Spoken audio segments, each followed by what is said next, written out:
SPN9 news. मैं हूं रोहित वर्मा।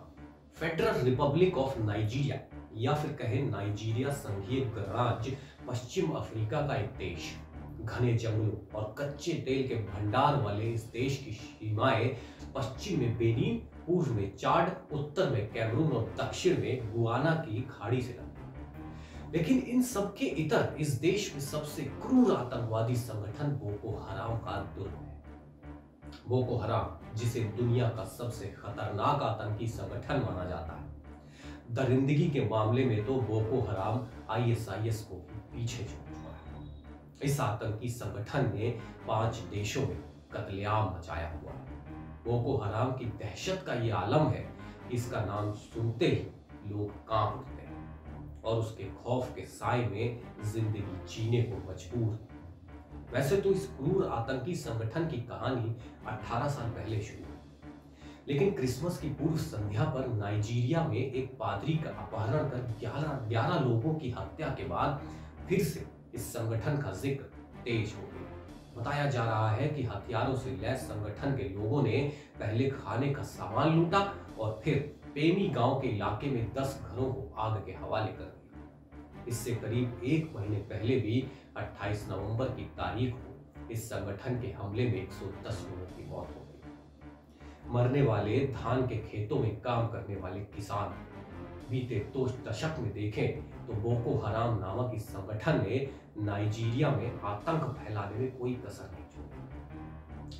आम लोगों का अपहरण करना हो या फिर उनकी हत्या और तो और सेना पर हमला करने जैसी कई घटनाएं इस पश्चिमी अफ्रीकी देश में लगातार जारी हैं। नाइजीरिया में सेना और बोको हराम के बीच संघर्ष में हजारों जानें जा चुकी हैं और लाखों लोग अपना घर छोड़कर रुखसत हो चुके हैं।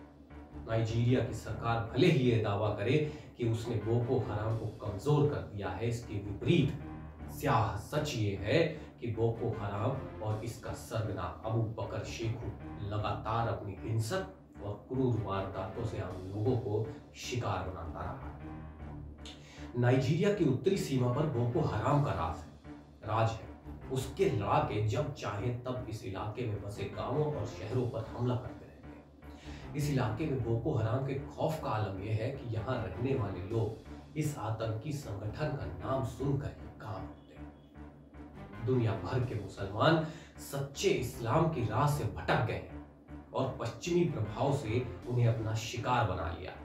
ऐसे में इस्लाम की तथाकथित साफगोई और सच्चे स्वरूप को वापस लाने की जद्दोजहद के इरादे से साल 2002 में इस इस्लामिक संगठन की बुनियाद पड़ी। नाम पड़ा जमातु अहलिस सुन्ना लिद्दावाती वल जिहाद, लेकिन इसका छोटा और सबसे प्रचलित नाम बोको हराम। बोको हराम का मतलब होता है पश्चिमी शिक्षा वर्जित है, हराम है। अपने गठन के ठीक 1 साल बाद यानी साल 2003 के दिसंबर महीने में इस संगठन ने पहला हमला किया। धीरे धीरे संगठन का विस्तार होने लगा और सैकड़ों की संख्या में स्कूलों में पढ़ने वाले बच्चे बोको हराम में शामिल होने लगे, जिनके जरिए यह संगठन छोटे मोटे वारदातों को अंजाम देता रहा।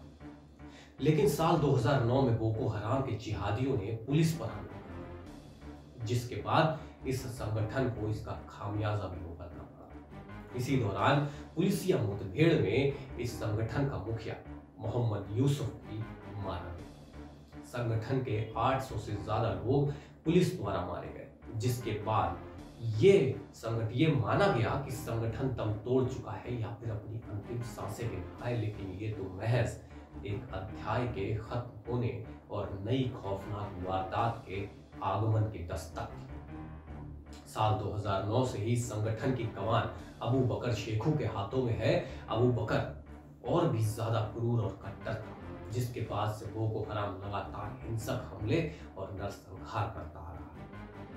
अगस्त 2016 में इस संगठन ने इस्लामिक स्टेट और लेवेंट से सांठगांठ कर लिया। बोको हराम की कमान अबू बकर शेखू के हाथों में आने के बाद से ही इस संगठन ने आतंकवादी घटनाओं को अंजाम देना शुरू कर दिया। इस संगठन ने अब तक लाखों लोगों को मौत के घाट उतारा है। साल 2014 में अप्रैल के महीने में बोको हराम के जिहादियों ने चिबॉक कस्बे में बोर्डिंग स्कूल से 276 बच्चों का अपहरण कर लिया। इस घटना ने पूरी दुनिया में तहलका मचा दिया।